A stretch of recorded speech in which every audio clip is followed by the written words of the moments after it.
नमस्कार. आज आपण एक अशी जबरदस्त जुनी गोष्ट ऐकणार आहोत जी आपल्याला विचार करायला लावेल. म्हणजे बघा, कधी-कधी आपले हेतू खूप चांगले असतात, पण त्यातून जे घडतं ते मात्र अगदीच वाईट असू शकतं. कसं? चला, तेच पाहूया.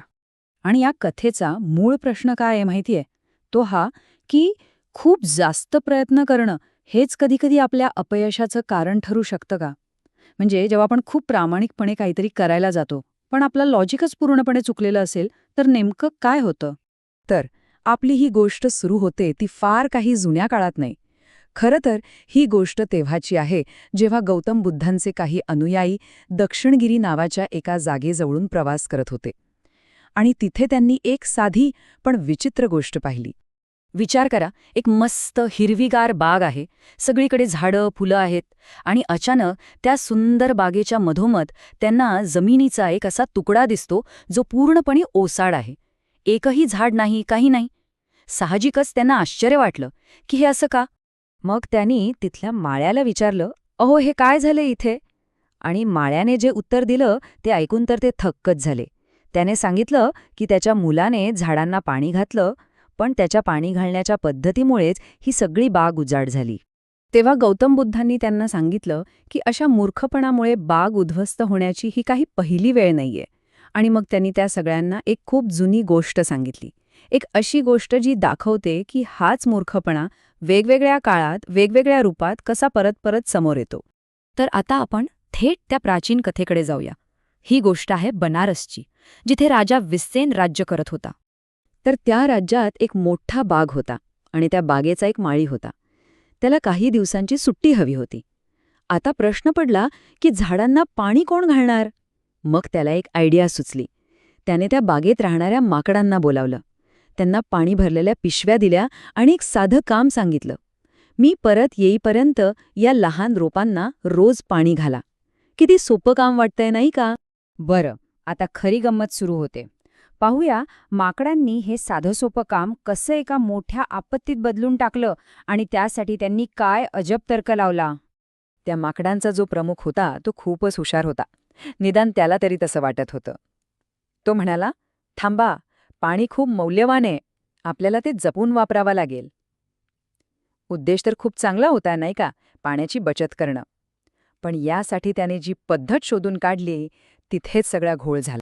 त्यांची पद्धत काय होती माहितीये? ती खरंच अविश्वसनीय आहे. ते काय करायचे, प्रत्येक रोपाला आधी उपटायचे, मग त्याची मुळं बघायचे. ज्या रोपाची मुळं लांब त्याला जास्त पाणी द्यायचे आणि ज्याची मुळं लहान त्याला अगदी थोडंसं पाणी, आणि मग ते रोप परत जमिनीत लावून टाकायचे.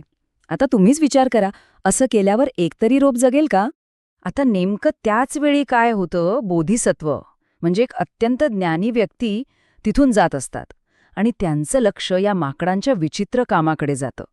ते पाहतात की ही माकडं सगळी झाडं उपटून टाकतायत.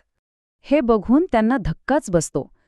ते त्या माकडांच्या प्रमुखाकडे जातात आणि त्याला म्हणतात, अरे वा, जर प्रमुखाची बुद्धी अशी आहे तर मग बाकीच्या माकडांचं काय असेल याचा विचारच न केलेला बरा. पण माकडांना त्यांच्या कामाचा प्रचंड अभिमान होता. ते त्या ज्ञानी माणसाला उलट उत्तर देतात, अहो ब्राह्मणा, तुम्हाला काहीच कळत नाहीये. जर आम्ही झाडांची मुळं पाहिली नाहीत तर आम्हाला कसं कळणार की झाड कसं वाढतंय? त्यांचा आत्मविश्वास बघा. आणि इथे कथेला एक जबरदस्त वळण मिळतं. बोधिसत्व म्हणतात, अरे माकडांनो, तुमची काहीच चूक नाही. चूक तर त्या राजाची आहे, ज्याने तुमच्यावर विश्वास ठेवून मी दूर असताना माझ्या झाडांची काळजी घ्या असं सांगितलं. म्हणजे दोष माकडांचा नाही, तर ज्याने हे काम त्यांच्यावर सोपवलं त्या राजाचा आहे. आता बुद्ध गोष्ट संपवताना दोन्ही कथांना एकत्र आणतात. ते सांगतात की ज्या माळ्याच्या मुलाने आज ही बाग उद्ध्वस्त केली, तोच त्याच्या मागच्या जन्मात त्या माकडांचा प्रमुख होता. म्हणजे बघा, दोन्ही ठिकाणी काय झालं? दोन्ही वेळेस काम एकच होतं, झाडांना पाणी घालणं. दोन्ही वेळेस हेतू पण चांगला होता. एकाला वाटत होतं की तो योग्य पाणी देतोय, दुसऱ्याला वाटत होतं की तो कार्यक्षमतेने पाणी देतोय. पण दोन्ही वेळेस परिणाम काय? एक उद्ध्वस्त बाग. ह्यावरून हेच दिसतं की चुकीचा तर्क पिढ्यानपिढ्या किंबहुना जन्मांतरातही तसाच राहतो. तर मग या गोष्टीतून खरा मूर्खपणा काय आहे? गोष्ट आपल्याला सांगते की खरी चूक काम चुकीच्या पद्धतीने करणाऱ्याची नाहीये. खरी चूक त्याची आहे जो एखाद्या व्यक्तीला असं काम सोपवतो ज्यासाठी ती व्यक्ती पूर्णपणे अयोग्य आहे. म्हणजे हा केवळ बुद्धीचा अभाव नाही, तर हा नेतृत्वाने घेतलेल्या चुकीच्या निर्णयाचा परिणाम आहे. मग या कथेतून आपण काय शिकलो? पहिलं म्हणजे फक्त चांगले हेतू असून चालत नाही. दुसरं, आपली प्रक्रियाच जर चुकीची असेल तर चांगली ध्येयसुद्धा नष्ट होतात. तिसरं, खरं ज्ञान म्हणजे योग्य कामासाठी योग्य व्यक्ती निवडणं. आणि सर्वात महत्त्वाचं, सगळ्यात मोठी जबाबदारी काम देणाऱ्याची असते, करणाऱ्याची नाही. आणि जाता जाता एक विचार करूया, आपल्या आजूबाजूच्या जगात, आपल्या कामाच्या ठिकाणी किंवा अगदी आपल्या आयुष्यात आपणही कधीकधी गोष्टींना सहजपणे वाढू देण्याऐवजी त्यांचं मूळ मोजायला जातो का?